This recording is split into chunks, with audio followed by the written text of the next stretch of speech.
I think Al Horford as a third or a fourth option is a great position for him. Lonzo Ball, taken second overall by the Lakers in the 2017 draft, is headed to New Orleans. Boogie and the Brow has been rescued from a cancellation bin. Who do you think is going to have the bigger impact next season? I think it's going to be Kemba. Adrian Wojnarowski reporting that Kevin Durant is in fact headed to Brooklyn to join Kyrie Irving and DeAndre Jordan. Steve, what was your reaction when you heard about not only Kawhi Leonard heading to the Clippers, but also the trade involving Paul George? Memphis has traded guard Mike Conley to the Utah Jazz for Grayson Allen, Kyle Korver, and Jay Crowder, the 23rd pick in Thursday's draft, and a future first-round pick. According to Adrian Wojnarowski, Miami is finalizing a sign-and-trade with Philadelphia to acquire Jimmy Butler. Jimmy Kawhi is officially a Clipper. There was a lot of surprises. This offseason has been pretty crazy.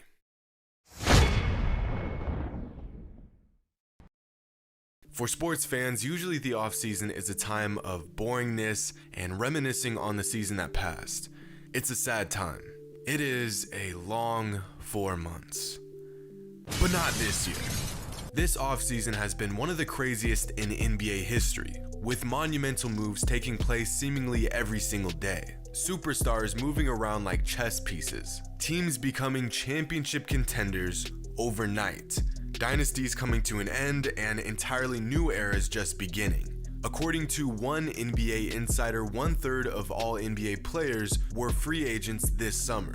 And although just 2 weeks in, this offseason has provided us with as much off-the-court drama as the entire NBA season itself. For starters, within the first 2 weeks of free agency, 12 of the top 25 players in the league were traded or signed to new teams. For comparison, I took a random year in NBA history, the 2001 offseason. This was a good time to be a fan of the NBA. And in that offseason, only one of the top 25 players in the league ended up on a different team the following season. Things are about to be very different. In one of the more dramatic turn of events, that team in Los Angeles, the other one, this one, is now the #1 ranked team in the NBA according to power rankings, with the best odds of winning the 2020 NBA championship. The Los Angeles Clippers have never been the #1 team in the NBA power rankings, but 5 years ago they reached the #2 spot, and then got knocked out in the second round of the playoffs. Overnight, one of the NBA's most unaccomplished franchises has now become arguably the most threatening team in the league. As far as that other team in LA, they aren't doing so bad themselves. In fact, the Lakers are actually looking pretty scary right now. After spending what felt like weeks, but was really just 5 days, waiting to see what decision Kawhi would make, the Lakers were left high and dry as he picked the other team in the same building. But that's not to say that the Lakers didn't come out on top this offseason. After landing Anthony Davis, DeMarcus Cousins, and Danny Green, as well as a roster filled with veterans, young talent, and shooters to play around these guys, the Lakers have risen a staggering 17 spots in the offseason power rankings from 20th to 3rd in just 2 weeks. I also find it interesting that the best center in the entire NBA just 3 seasons ago is now bouncing around the NBA like a below average role player for $3.5 million. You want to know who else makes $3.5 million a year? Ron Baker. Oh wait, he makes $4.5 million a year. In what might go down as the oddest move in NBA history, after half a decade of sheer dominance, after running through the NBA nearly unscathed, Kawhi Leonard and company achieved the unthinkable by defeating the Golden State Warriors in the NBA Finals.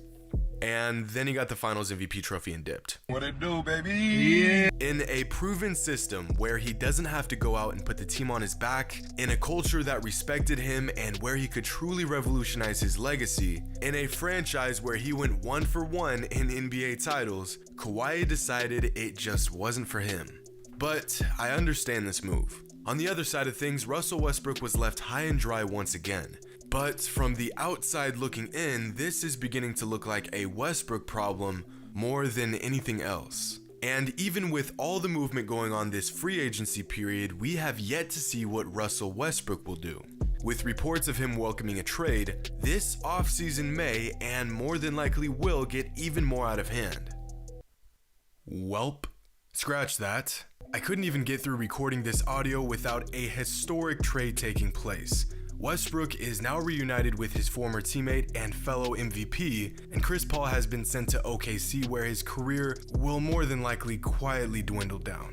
The Celtics lost Kyrie and Horford, gained an all-NBA guard in Kemba Walker, and in my opinion, may actually see an improvement in their chemistry and overall record this upcoming season. And once again, the Sixers take steps in the right direction by signing Horford and re-signing Tobias Harris. The young team that just took the Raptors to 7 games just got better. D'Angelo Russell had a career year in Brooklyn, averaging 21 and 7 a game, showing NBA fans that he is an elite point guard and at just 22 years old will be a problem for many years to come.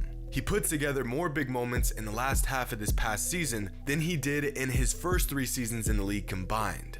In the last 2 weeks of the season, he averaged 29, 9, 5, and 2 a game. He was playing out of his mind and pushed the Nets to their first playoff appearance in 4 seasons, just to get traded to a team with the best backcourt in NBA history. So he's either going to play out of his position, move one of the best shooters ever to small forward, or come off the bench. Not an ideal situation. Which leads me into my next point. Oftentimes, fans get upset when their team star unexpectedly and willingly packs up and signs with another team. But let's keep things into perspective. These NBA teams are in it for the money. They see everything from a perspective of business. And just like the Nets did with D'Angelo Russell, many teams are willing to shrug off any ounce of integrity or generosity if the opportunity for a better situation arises. The fact that players can now do the same is a good thing. It puts these organizations on the hot seat for once instead of the players. And speaking of the hot seat, I think it's safe to say that the New York Knicks are on one. After prematurely gassing up this offseason and sharing news of their potential free agency moves, the Knicks had grand hopes of landing Kevin Durant, Kyrie Irving, and the most hyped up prospect since LeBron James in Zion Williamson. They accomplished literally none of that. For being the worst team in the NBA, having $60 million in cap space, and being in one of the, if not the biggest market in America, they somehow managed to make hardly any progress this offseason. So instead of ending up with this, they got this. Virtually putting Stephen A. Smith and Spike Lee on life support. And instead of signing with the Knicks, KD and Kyrie Irving, along with DeAndre Jordan, made their way over to the other team in New York, making them potentially one of the deadliest teams in the East for the next few seasons, pending Kevin Durant's recovery. So, I mean, this is an easy fix for the Knicks. Just gotta tweak a few things and move a few things around, and there you go. Problem solved. And after all these enormous, monumental moves that took place over the past couple weeks, we have to sit back and reassess how we look at the league. Because in the grand scheme of things, we are looking at a completely different NBA. Teams that were irrelevant just a month ago are now a threat, and teams that had no chance of winning a title are now within arm's reach. Well, within arm's reach along with many other teams. Because for the first time in a long time, the NBA finally has some parity. The league has uncertainty. In fact, this upcoming season, there are 10 teams within 20-1 odds of winning it all, according to Vegas. In 2018, that number was just 4. The NBA hierarchy of power has finally shifted, and I think that's something we can all be grateful for. I spoke about this briefly in my Draymond Green video a few months ago. With this shifting of power, the league now has more diversity. Where a couple teams used to be on top with a few more in contention, there are now 8 teams or more, depending on how you look at it, who all have a legitimate shot of winning it all. We just saw what a healthy level of parity and a relatively equal distribution of talent across the league can do. This past season's playoffs were the best in years. We saw teams like the Nets and the Clippers leave their mark in the postseason. The Sixers almost took down the Raptors, and the Raptors defeated the behemoth that we've come to know as the Golden State Warriors. The Trailblazers barely edged out the Nuggets and made the Western Conference Finals. The Blazers made the Western Conference Finals. Excuse me. What I'm trying to say is that this offseason has been crazy. It has been unexpected and exciting. It has put balance back in the NBA and gotten fans like myself amped up about the season 3 months in advance. What has been the biggest offseason move so far in your opinion? What team had the best free agency and what team took the biggest L? What are some of your predictions for this upcoming season? And do you think we'll see more balance in the league, or do you think a team will rise to the top and dominate like we've seen in years past? Let us know your thoughts in the comments below. If you're new to the channel, be sure to subscribe. We are so close to hitting 1 million subscribers. Go ahead and join the boys at High Roller Nation, subscribe to the channel, and as always, until next time.